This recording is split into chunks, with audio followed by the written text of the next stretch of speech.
اذا بغيتي تحصلي روحك مع ولادك ما عليك غير تجربي هاد الكسره المحشيه. شوفوا البنات، بنه عالميه تحفه. مانيش باغيه نقول لكم كما تاع المحلات، ما لا هذه احسن من تاع المحلات. والعجينه بمقادير مضبوطه. اذا كنتوا باغيين تعرفوا جميع التفاصيل تبعوا معايا لا فيديو للاخير. السلام عليكم، كي راكم دايرين؟ ان شاء الله تكونوا كاع بخير.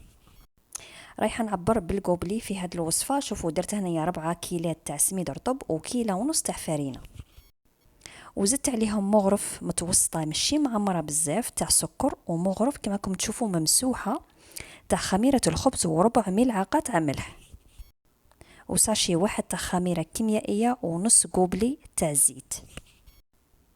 نبدا نخلط في هاد المكونات الجافه مع الزيت ونبسسها. نبدا نحك فيها كيما هكا بيدي، نبسس مليح هذاك السميد مع الزيت. انا هنا استعملت زيت العادي، تقدروا تاني تستعملوا زيت زيتون. نبسس مليح، من بعد نجيب الماء دافي، ندير كوبلي الاول ونخلط، نحاول نجمع العجينه، ونروح نزيد تاني الكوبلي الزاوج تاع ماء دافي، ونبقى نزيد فيه بالتدريج حتى نتحصل على عجينه طريه. انا هنا درت لي زوج تاع الكوبليات، يعني الكوبلي الزاوج ما كملتهش كاع، بقى لي منه شويه.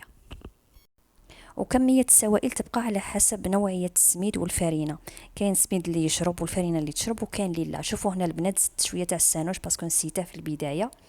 ونكمل نعجن كامل العجينه نتاعي ونلمها مليح. هنا بعد ما تلمت لي راح نحطها على سطح العمل ونعجنها جيدا مدة 5 دقائق. اللي عندها البيترا أحسن وأحسن، يعني ديرها في البيترا وتهني راسها. اللي ما عندهاش تعجنها كما هكا، يعني ما فيها حتى جهد، يعني بالخف راح تعجن معاكم، وهي أصلا عجينة سهلة يعني ما هيش تقيلة ولا. بعد ما عجنتها درك نحطها في هذا الكيس ونحطها في الفريجيدير تريح مدة نصف ساعة.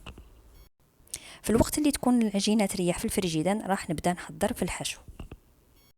وفي الحشو درت 2 حبات بصله مقطعين مربعات، وزوج حبات فلفله، يعني وفلفل حار درت نص حبه، 2 حبات تاع طوماطيس يكونوا متوسطين رابيتهم، وكميه تاع بولي اشي اللي عندها تقد ديره، اللي ما عندهاش ماهوش لازم. وورقه تاع الرند وورقه تاع زعتره، ودرت ملح، فلفل كحل، فلفل عكري، ومغرف كبيره تاع طوماطيس كونسونطري. نزيد عليها نص كاس تاع لاتاي تاع الزيت، انا خلطت بين زيت زيتون والزيت العادي. نحطها على النار قليله ونزيد عليها نص كاس تاع الماء ونغطيها ونخليها حتى تطيب في خاطرها. هنا بعد ما طابت الناحيه هذيك الورقه تاع الرند، ونجيب البراميكسر ونقعد كيما هكاك شغل نطحن فيها، ماشي نطحن فيها بزاف، ما نردهاش حريره، كشغل غير بشويه هكا، كشغل نفتفتهم باش ما تجينيش مقرده هذيك الحشوه كيما راكم تشوفوا. يعني شوفوا ما طحنتهاش بزاف، تجيني بهذا الشكل، تجيني غير شغل نفت. هذوك تشوفوها من بعد في كي نبدا نحط فيها على العجين. هاد العفسه تاع البراميكسور ترد لنا الحشو تاعنا يجي متجانس، ممكن نقعدوا نخدموا به يجينا احسن من اللي نخلوه كيما راه. بعد ما فاتت نص ساعه نجيب العجينه تاعي ونبدا نشكل فيها على كوريات كيما راكم تشوفوا، يعني الحجم يبقى على حساب الرغبه وعلى حساب الحجم تاع الطاجين تاعكم. كيما انا الطاجين تاعي صغير درت بهذا الحجم. في البداية درت 10 حبات، يعني درت 10 تاع ليبول، يعني 5 خبزات. من بعد كي قعدت نطيب هذوك لي شوت اللي قعدوا منا زدت بيهم 2 حبات. كما راكم تشوفوا هنايا بعد ما درت كل 2 حبات مع بعض وريحوا مدة ربع ساعة حتى 20 دقيقة، نبدأ نخدم في الخبزات تاوعي بهذه الطريقة. نرش شوية تاع السميد ولا الفرينة كما تبغوا، السميد يكون رطب، ونبدأ نحل فيها بهذه الطريقة. لازم نحلها تكون رقيقة ماشي شفافه، ولكن لازم تكون رقيقه. دوك كي نرفدها دوك تشوفوها كيفاه تكون، ونحطها هنايا باش تساعدني. ومن بعد في الرفود ونكون حاطه الطاجين تاعي على النار، ونبدا نعمر في الحشو نتاعي. نجيب هنا الجبن الكريمي نحطه هو كطبقه اولى، ولازم نديرها غير في الوسط، ما نوصلش للجوانب.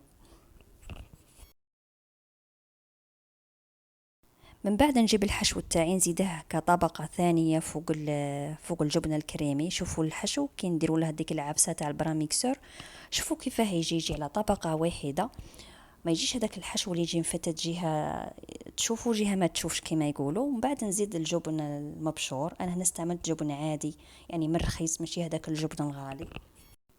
انا استعملت جبن نابولي بصح الجبن الكريمي استعملت جبن حقيقي. وهنا شوفوا البنات جبت الطبقة الثانية تاع العجينة وراني نقفل فيها، نفوت عليها هاد القطاعة كيما هكا، ومن بعد نبدا نطفر فيها من الجوانب باه ما تتحليش، ومن بعد ندير لها فتحة في الوسط باه تتنفس، ونحطها على النار طيب من الجهتين ونوريها لكم على طبق التقديم. وهنا بعد ما طيبتهم نوريكم من داخل كيف يجوا. شوفوا البنات واحد البنة وواحد الحشو يجي بزاف شباب، ما من الفرماج هذاك هايل، سورتو هذاك الكريمي انا اول مره نشري هذيك الماركه. شوفوا كيف دايرين من داخل، جربوهم البنات ان شاء الله يعجبوكم، وخلوا لي رايكم في التعليقات، ونتلاقوا المره الجايه، والسلام عليكم.